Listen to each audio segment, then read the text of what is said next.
Hello, everybody. How is everyone doing today? Happy Thursday.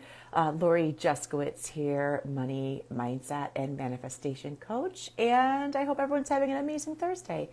I wanted to pop in, as you can tell by the title of this live, is what are you a no more for? Hi, Dan. How are you? So, what are you a no more for? And before I jump in, I want to just say, oh, yes, you can hear me. I see the hearts. Okay, great. Thank you. I already read my mind. Wonderful. So, what are you a no more for? And you might be thinking, I'm not sure. So, I wanted to talk about, hi, Rachel. How are you? I can wave. Hello. So I wanted, as you can see by the title of what are you a no more for?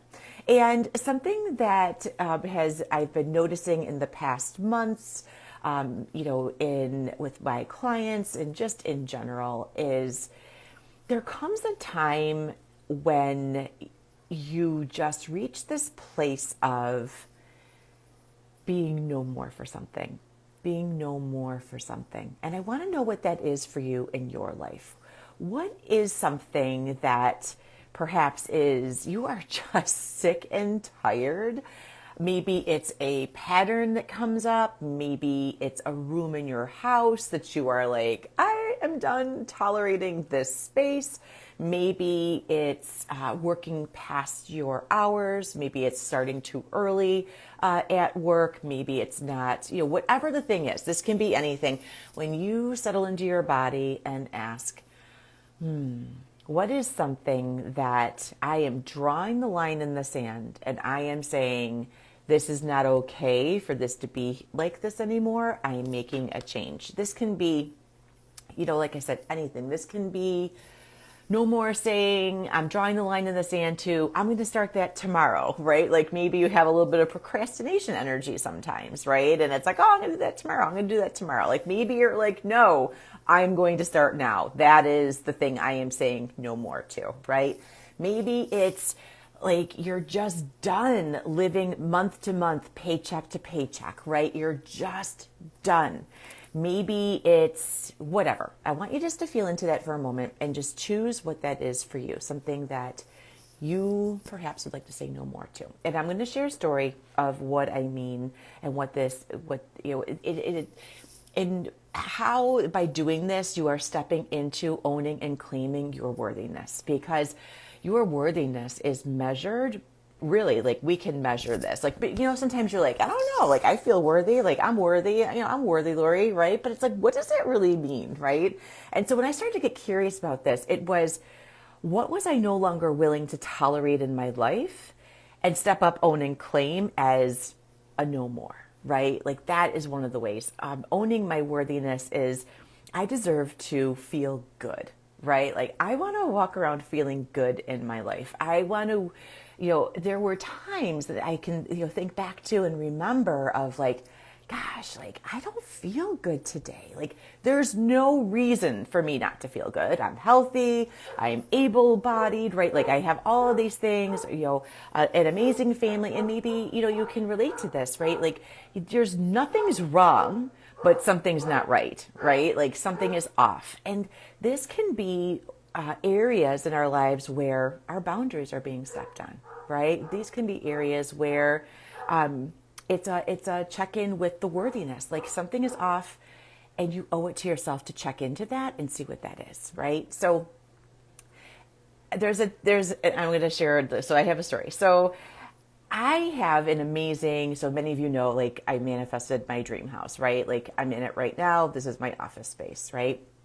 And I have actually two offices. This house allowed me, by choosing and claiming that like we were ready for like the next house, right? The next space increase, all the things. I ended up getting two offices in my home, which is so nice, right? But as a boundary for me, a hell no, something that doesn't feel good for me was to have, I was a massage therapist. It doesn't feel good for me to have electronics inside my massage room. So I knew for my computer, for my iPad, for my cell phones, for all of those things needed to be in another room.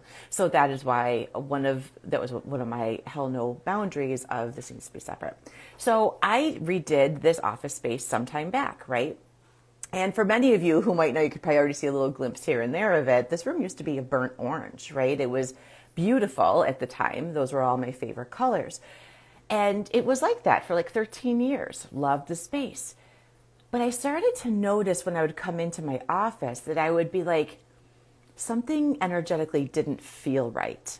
It felt, and like I said, nothing was wrong, right? I had furniture, I had to, like everything was working, everything was functioning. There was nothing wrong, right? But it didn't feel right.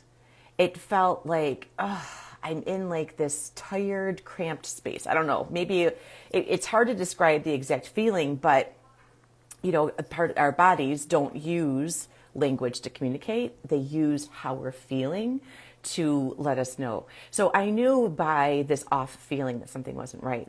And I put it off for like a week. I'm like, oh, we'll get to that. We'll get to that. We'll get to that. Right. We'll get to it. And, a little bit of, I'll do it tomorrow. Right. That little energy that comes up, like I was just sharing about. Anyway, like another few days goes by and now I'm starting to smell dust.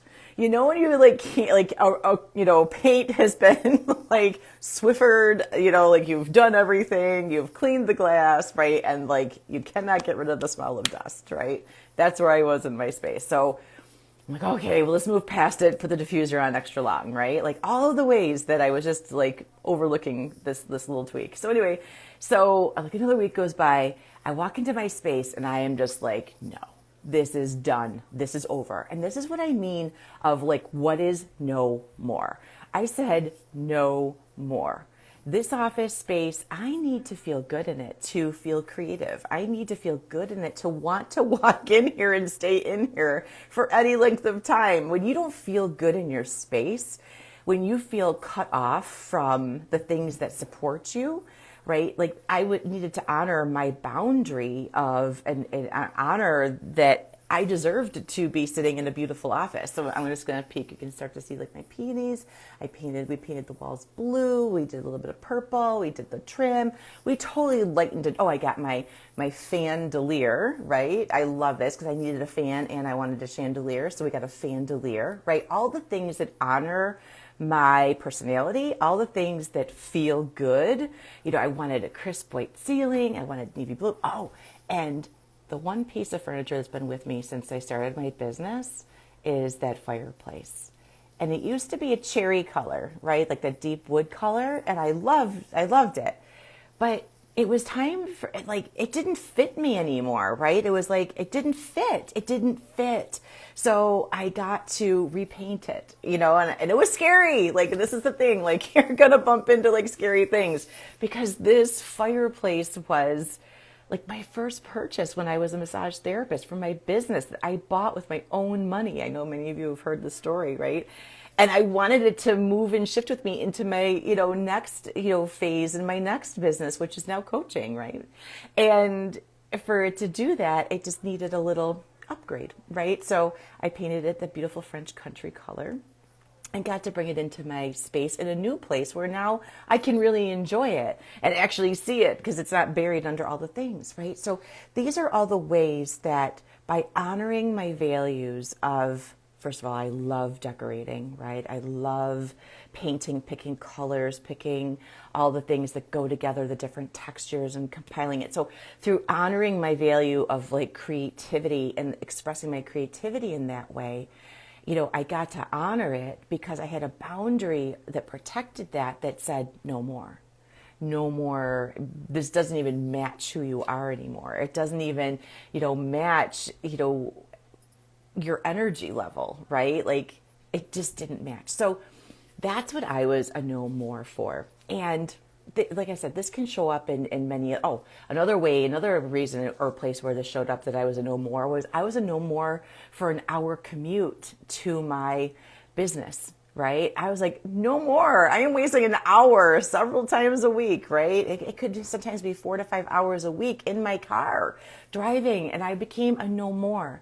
And when I did that, right, that's when this space, became available in the house and all the things. Like I didn't know what it was going to be used for, but it all started to make sense, all because I honored my values, all because I said no more. I put up those boundaries, and I got exactly what I wanted. Now when I walk in the space, oh, and another thing I said no more to was sitting. So in my old office, when it was the burnt orange, I was sitting at my desk for hours writing emails and all the things. And I was like, no more. I need to be standing. I bought myself a standing desk. So now that's why my head's so high by the light. I'm standing, right? So I get to move around, which is another, movement is another one of my values, right? And by saying no more to sitting, I enforced and honored and backed up that value with a boundary and took action on it and did it. So my question for you is again, coming back to what are you a no more for, right? Where is it time to draw the line in the sand and stop settling for less than you deserve? Stop settling for feeling or okay, right? You want to be feeling, how do you want to feel? Like that could be another question too and our body lets us know when things are off.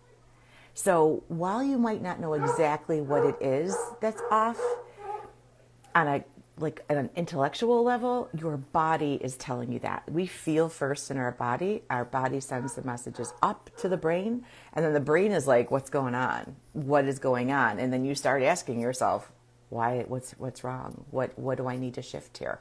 So if you are not so you might already know what you want to be a no more for, but you might not know how to be a no more for it. You might not know, for sure if you could be anywhere in this. And what I really want you to hear is I'm offering a free challenge. It's a yes/no challenge for you to start to get clear on what you're a no more for. And we're going to be talking about how you're feeling in particular situations that are trying to tap you on the shoulder and say, hey, this right here. This is one of those things, right? And we're going to uncover what is the value. We're going to uncover at least one value while you're with me. We're going to dig down underneath it. We're going to find out what's going on and how you can begin to put up a boundary around it and draw your line in the sand and start feeling better, right? Because there's no more time for feeling like crap. There's no more time for settling for less than you deserve. And when you own and claim that, you step into your worthiness that allows you to have more and more and more. So if you are a person that's like, I'm not going to redo my space because my kids need XYZ, right? Or I'm not going to do this for myself because so-and-so needs me. I'm not going to do this for myself because there's just no more hours in the day. If you're hearing yourself in any of this, I want you to sign up for my workshop for the Yes No Challenge, because I'm hearing very much that this is very black and white. This is very much yes or no. And there's space in between here. There's space in between where you get to fit. This is not just day, night, right? There is space for you to fit. And if you are saying to yourself, there's just no more time. We all have the same amount of time. We all have that. And this can be a huge indicator of just where your time isn't being honored and everyone else's is, right? You are so good at honoring what everybody else needs, everybody else's time. You've mastered that. That's wonderful. And now it's time to up level. Still honor the people in your lives and claim some time and space for you. Some what you're no more for. Claim that. Let's get into that, because as you claim what you are no more for. So if just for this whole example of my office, I feel amazing in my office. I feel inspired in my office. It makes my day easier. My kids, my family are like, oh my gosh, this room is amazing. Everyone wants to be in here. I'm having my coffee in here. Everyone's piling on my couch, hey, what's going on? Family gets to connect, and the dogs love it in here. They can get in and out of the house much easier. It's amazing the things that shift just by me saying no more. This is going to get easier for us. We are all going to receive because of this. So, what's something that you are no more for? Share it in the comments below.